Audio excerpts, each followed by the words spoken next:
Have you ever caught yourself replaying the same thought 100 times, only to realize nothing has changed, except your anxiety? What if I told you that overthinking doesn't protect you from mistakes, it traps you in fear? Imagine sitting in a rocking chair. You're moving, your body feels busy, but when you look down, you're still in the exact same spot. That's what overthinking does to your life. Now let me tell you this clearly. Overthinking doesn't solve problems. It creates them. It clouds your vision, steals your peace, and makes you believe you're working hard when in reality you're stuck in the same place. It's like being lost in a maze where every turn feels like another dead end. Overthinking convinces you that every outcome is a potential disaster. It makes you doubt your choices, question your worth, and stay trapped in a loop where you're always preparing for a storm that never comes. And while your mind is busy running in circles, the moments that truly matter, the laughter, the opportunities, the quiet joys of life, slip away unnoticed. But here's the truth. You are not alone in this struggle, and more importantly, you are not powerless. Countless people battle the same restless thoughts, yet freedom is possible. Calm is possible. And the first step begins with you making a choice, the choice to stop letting your mind run your life. That's why I want to share with you 5 powerful, life-changing ways to stop overthinking and calm your mind. These are not just quick tips you'll forget tomorrow. They are tools, proven strategies you can return to again and again that will help you reclaim peace, clarity, and direction in your life. So let's begin with the very first one. Accept that you can't control everything.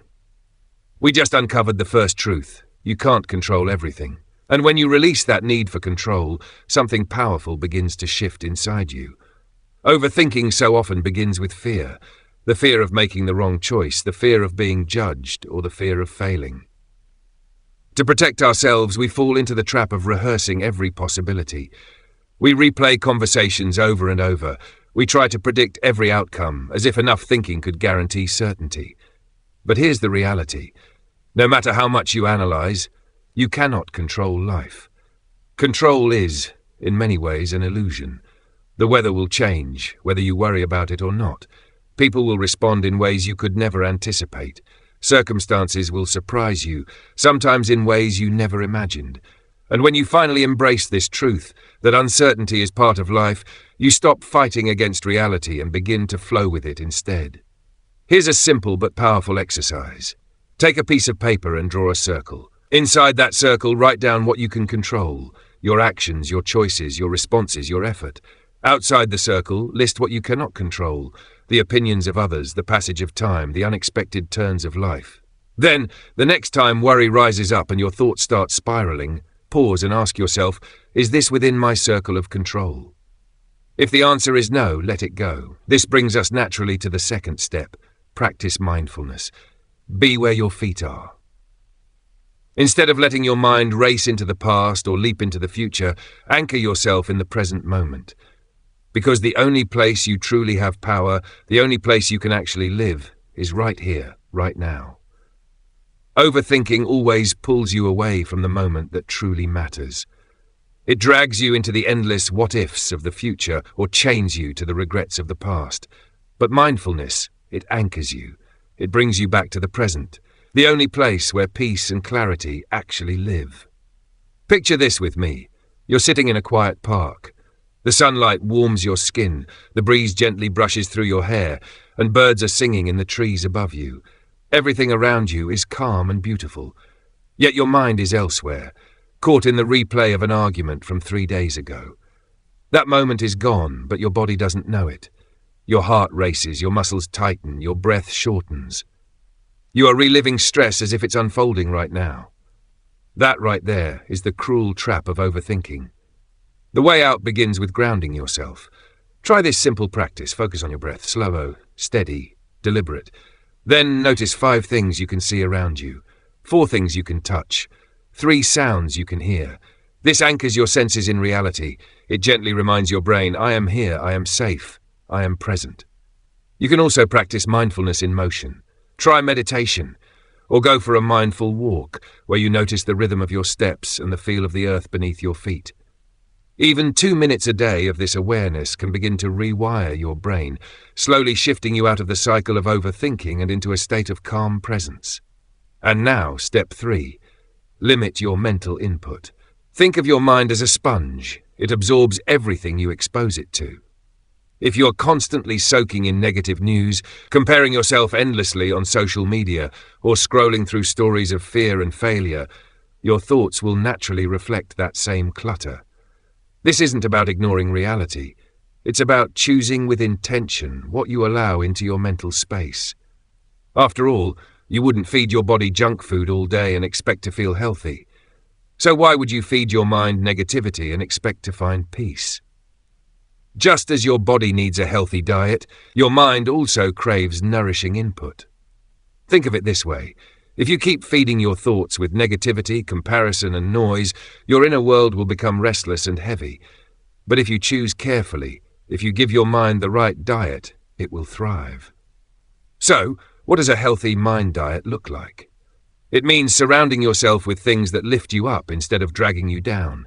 Read inspiring books that spark growth and wisdom. Watch content that encourages positivity and hope. Listen to calming music or motivational talks that remind you of your strength. Every choice you make is like a meal for your mind. Will you serve it something nourishing or something toxic? Now let's move to step 4. Set a worry time, then move on. Most people believe they need to think about everything, all the time. But the truth is, your mind works better when it has structure. Without boundaries, your thoughts run wild. With boundaries, your mind learns discipline. Here's how this works. Pick a specific time of day, maybe in the evening, and give yourself just 10 to 15 minutes. During that time, allow yourself to worry. Write down your concerns. Analyze your thoughts. Journal freely if you'd like. Pour it all out onto the page. But once the timer ends, stop. Tell yourself firmly, I've already thought about this today. I don't need to carry it any further. What happens next is powerful.